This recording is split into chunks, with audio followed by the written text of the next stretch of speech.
Jei tik galėčiau, aš neatsukčiau laiko ir netylėčiau. Nepasielgčiau aš gyvenime kitaip, jei tik galėčiau. Aš neištrinčiau įvykių iš atminties, neišsižadėčiau savo praeities, jei tik galėčiau. Aš nepamirščiau skausmo, neramių sapnų. Taip, buvo ir ašarų, o kiek buvo pykčio, dramų, akių pritvinkusių krauju.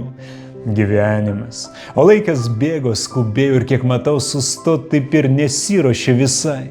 Kur tu skubi? Kam greitai taip? Nejaugi mūsų laukia ten kažkas dar tolimoje atrodo ateity. Jis nepavargsta kažkodėl ir pailsėt visai nesiruošia. Kažkaip įsibėgėjo, metai po metų. Bet juk stiprėjo, kaip ši pušys ar kaip tas beržas ar ąžuolas, kuris auga šalia.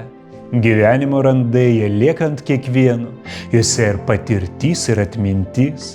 Kiek išminties jau sukaupta ir vis dar vaikas, darželinukas, kokia šilta ta praeitis, o dabartis įaudrinanti mano jausmus. Norisi gyventi, taip, norisi. Ir ašaros akyse, kai matai paliekančius gyvenimą jaunus, o ir senoliai ne visi rytoj pabus, o juk ir jie turėjo tiek svajonių ir vilčių. Nespėjo. Gyvenimas pasakė, išeiti jau laikas ir nesvarbu.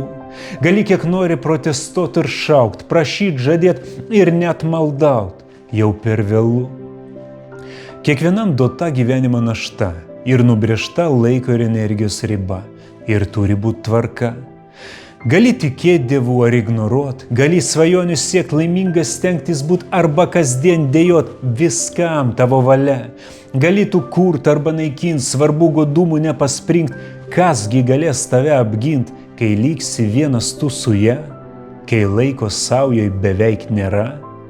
Ir štai ateina pabaiga. Sudėk savo jausmus ir patirtį padėk šalia, blogus gerus darbus, dar išgyvenimams liko vieta. Štai tiek galėsi pasiimti, dėl to ir gyvenai. O karma viskas suskaičiuos, kažką pridės ar minusos, buhalterė nuo Dievo.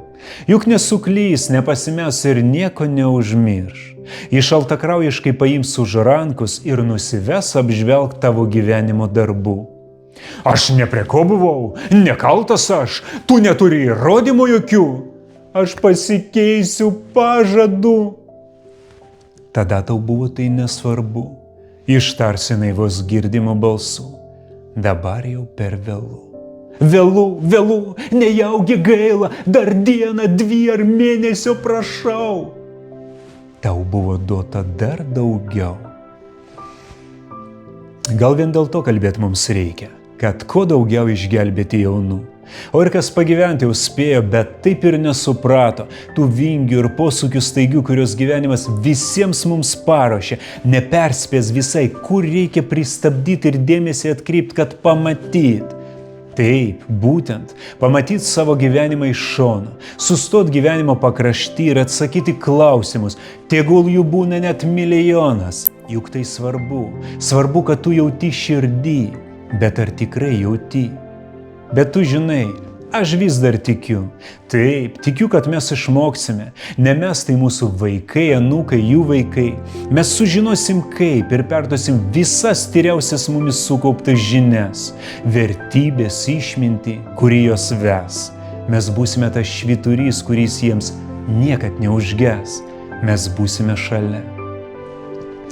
Galbūt visai ir nesvarbu. Galbūt per daug buvo kalbų, dabar jau tampa nesvarbu. O gal tylėjau per ilgai ir štai prabilti išdrįsau, ir tai ne vien tik man svarbu, galbūt ir tau svarbu. Noriu tikėti, ir taip tikiu, suspausiu valią savo kumštį ir eisiu gelbėt pasiklydusių žmonių, kuriems gal šiandien nusispjaut, rytoj jiems taps labai svarbu. Tegul suklysiu, tegul aš būsiu neteisus, bet aš bent jau pabandysiu, neslėpsiu savo jausmų, jei tik galėčiau kažkaip išgelbėti kitus, bet juk galiu ir tu gali.